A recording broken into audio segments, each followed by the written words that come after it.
For more content like this, log on to gibbopresents.com.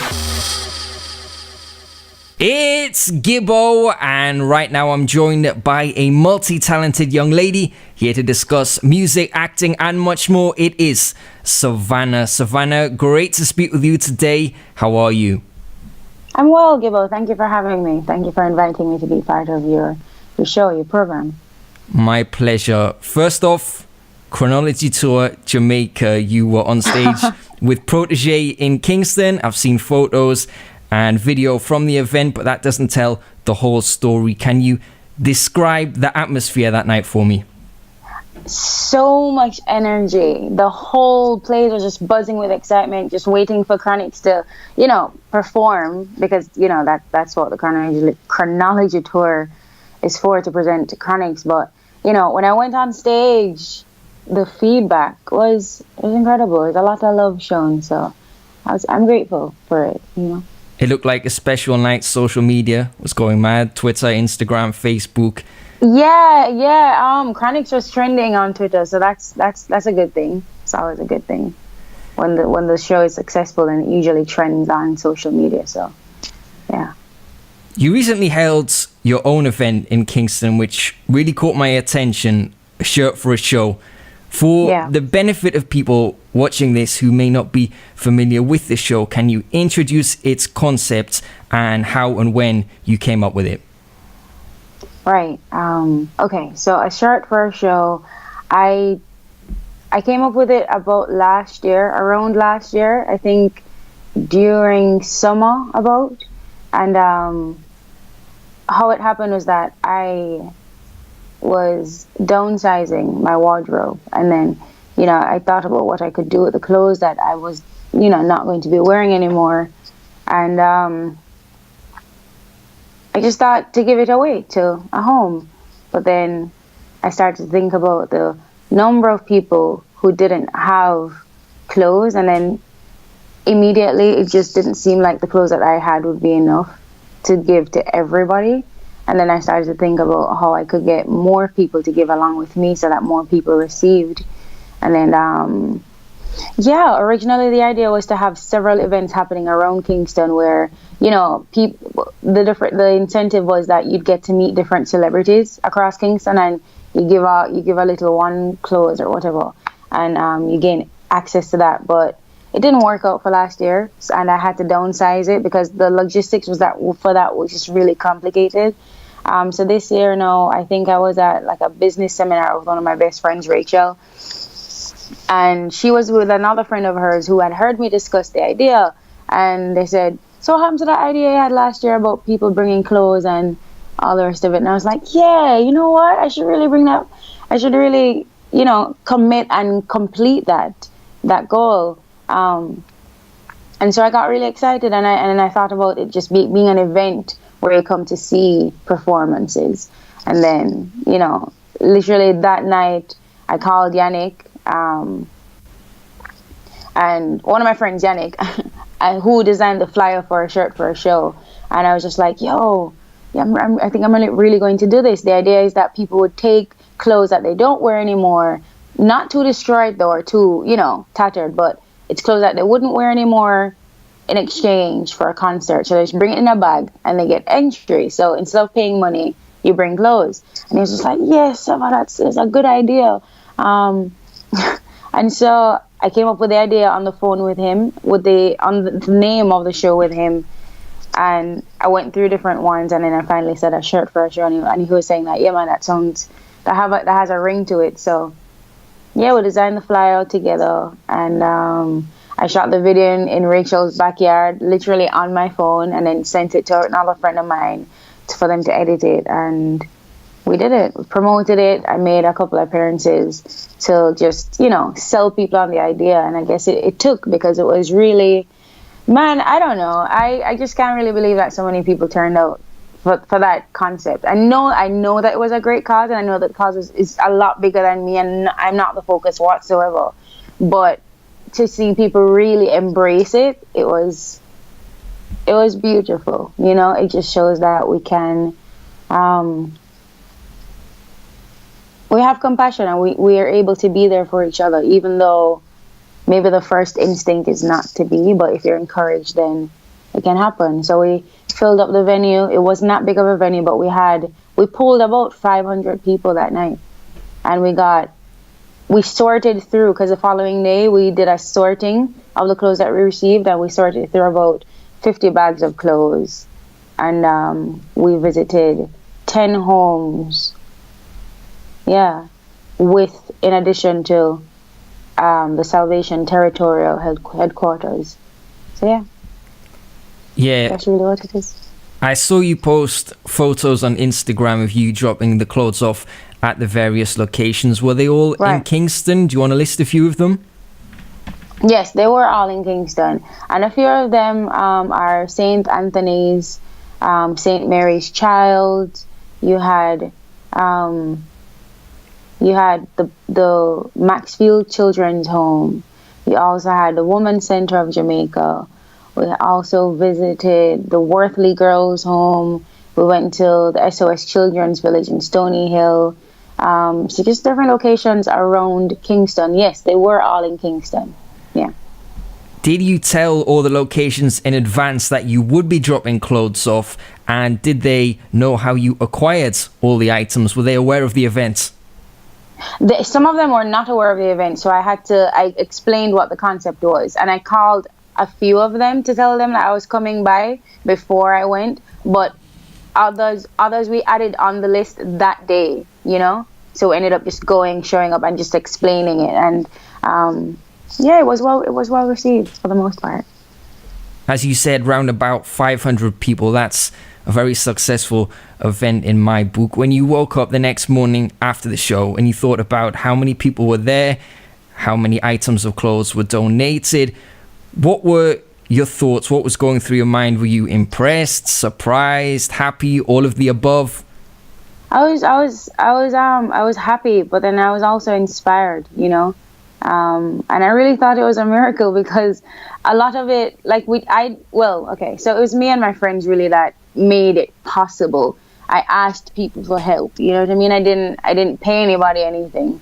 Paid for the venue, but that's a given. But yeah, it just really came together. Like the truck driver, we got him on the day of the event, because the one that we had booked for the time, he pulled out. So I just woke up feeling really inspired and really grateful, and just happy. Let's switch to Losing Patience, a comedic mini-series set in Kingston in which you played the leading role, Renee Patience. There are 4 episodes. People can view them now on Vimeo.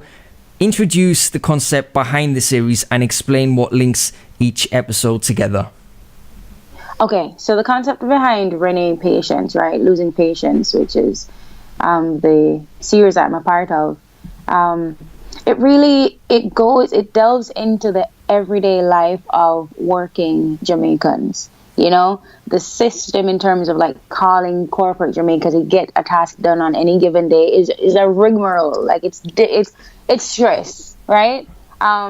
So Teeks, the right-hand director, she just had the idea to just create that concept, because what's out there now, the narrative that's out there now, it's very much flooded with violence and just all the negative images of Jamaica, whereas this is not that serious. It's not as serious as what usually goes on in the mini series that we put out on TV or on the internet. So the idea was just to make it comedic, make it likeable, make it short enough to grab people's attention, and so we did that. And one of the first episodes tackled just making a call to simply just get a file for something to get on with the rest of your work day, and it literally took hours on the phone. You're on hold the whole time, nothing was happening. So yeah, that's really what it is about. And for the lead to be also a person who looks like me, because typically in Jamaica we don't we gravitate towards people who don't look so much like me. It's usually like a lighter skinned, like a a different kind. There's a look usually that people go for leading actresses. So super grateful for what it represents, which is just outside the norm of what is usually presented of Jamaica. Yeah. Did you have any acting experience prior to being a part of this? I had very little. When I was about 16, I did play a part on Mandora Time, where they were trying to bring a series back of storytelling. I'm not sure if you're familiar with Ms. Lou. She's a Jamaican legend, and there used to be this program where she would literally be sitting down and children would be all around her and she'd be telling stories. So they were trying to remake that with Amina Blackwood Meeks, and I was one of the persons cast on that to, I guess, I don't know, zhuzh it up a little bit, but it wasn't anything deep. So this is really, I would say, my first real acting role that I took on for Renee in Losing Patience. Were you asked to be a part of the series, or did you audition? I auditioned. I went in and auditioned. Yeah. How was that process for you, and was this the first thing you had auditioned for recently? Did the ad just capture your attention? Oh, in terms of how it was advertised to me, actually, they contacted my team because they had an idea that they wanted me to play the role, but they contacted me for me to come audition all the same. It wasn't as, we want Sevana and she's it. It was, we'd like Sevana and we'd like to see how she, how she fills the role. So that's how I got contacted. And then I went in, and it was a little bit intimidating because I had to learn the lines on the day. And I just did my best. I tried to embody the person that they described on the sheet as best as I could, and I suppose it worked out. Yeah. So the night before your first day filming, were you more nervous than, say, you would be for a big music event, given that this is something that you're not so quite used to doing on a regular basis? No, I wasn't. I don't think I was nervous at all. I think I was just ready to give it my best, and that's what I did.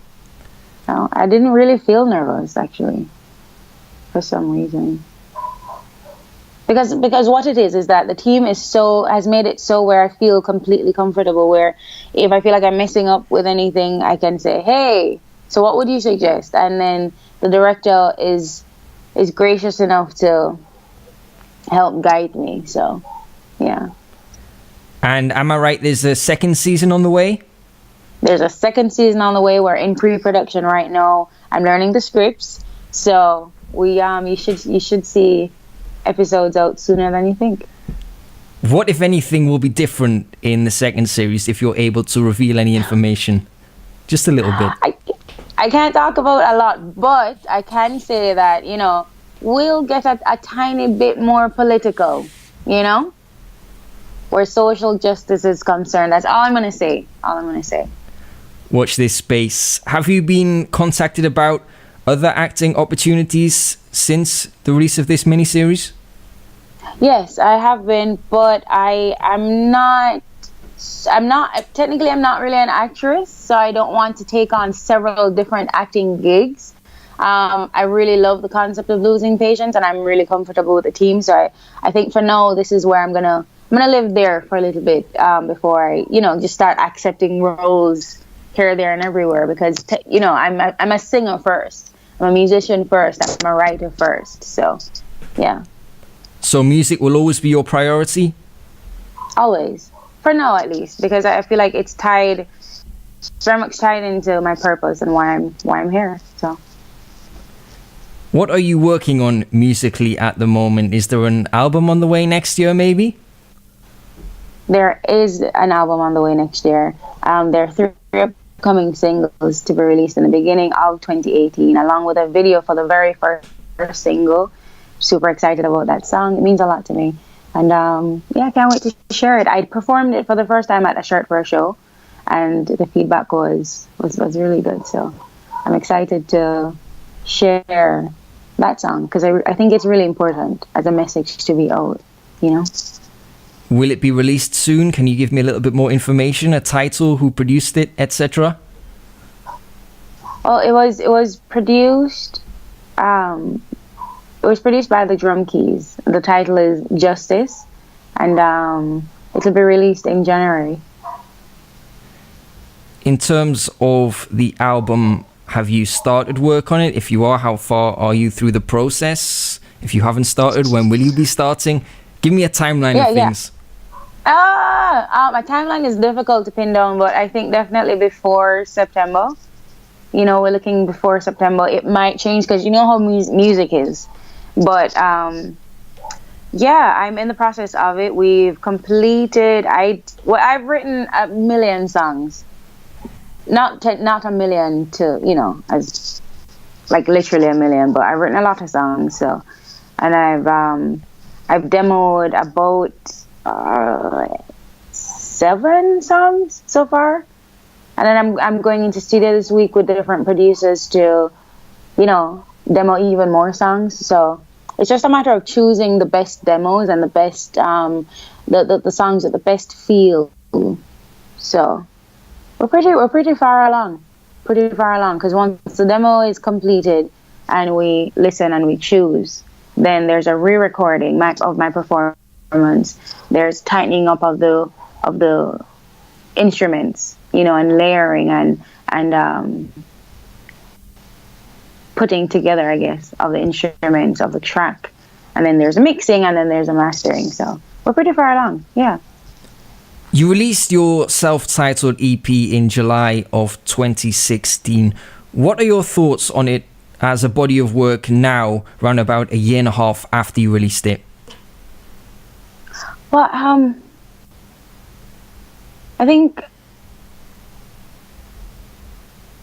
I love that EP. You understand? It was my first presentation of, just what Sevana sounds like. What can she do? And how does she write, I guess. And a year and a half after, I'm so much more settled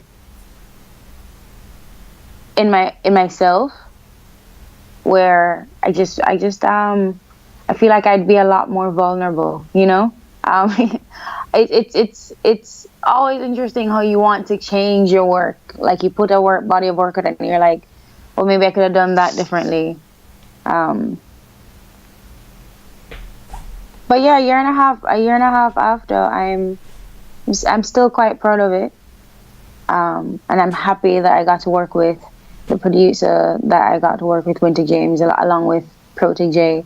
I'm happy I got to work with the musicians I got to work with, and then in the spaces I went, and where that took me, and just all I learned as putting that whole project together, and how long it took, the timeline, and what to expect from people, what the business side of it looks like. I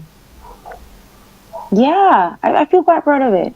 But then I'm also thinking, you could have done this, you could have added this, you could have taken out this. And that's why you get other opportunities to create other projects. So I'll right all my wrongs on this debut album that's coming up. Many people first discovered you when listening to Protoje's album, Ancient Future. He takes it upon himself to bring through and feature other artists. Explain how crucial his support has been to you and your success to date. Well, you said it. It's been crucial. I don't know if very crucial puts emphasis on it enough. But yeah. I remember meeting Protoje, sitting down and having a first conversation with him, and sharing, my vision and how I'm complicated and I'm sophisticated, and this is what I was saying about myself, right? It was really like, I have all these visions, and I'm trying to do this and not so much that. And I remember him just being really patient in that conversation. God bless him. And he was just like, I'll always listen to your input, and we'll work out and strategize, and that hasn't changed. He's been just so patient because initially being a young person, you're usually quite excitable, or you think that you know a lot more than you do, and that's, I think, very much how I went into that conversation. And he was just gracious and patient, and he just listened and he nodded and he was just like, yeah, man, I believe in your talent, and he's just been there. He listens, and I'd say I have a good little team here. What would you say were the key lessons that you have learned from him when it comes to music or just life in general? Well, keep following up. That's one thing. Never ever stop moving forward. Never ever stop planning. Obviously, never ever is an exaggeration, because you do get discouraged at times. Things will fail. You have to be patient, but it's a matter of, when those things happen and you have your moment to whine about it or cry about it or be upset for a week about it, you just move on after that.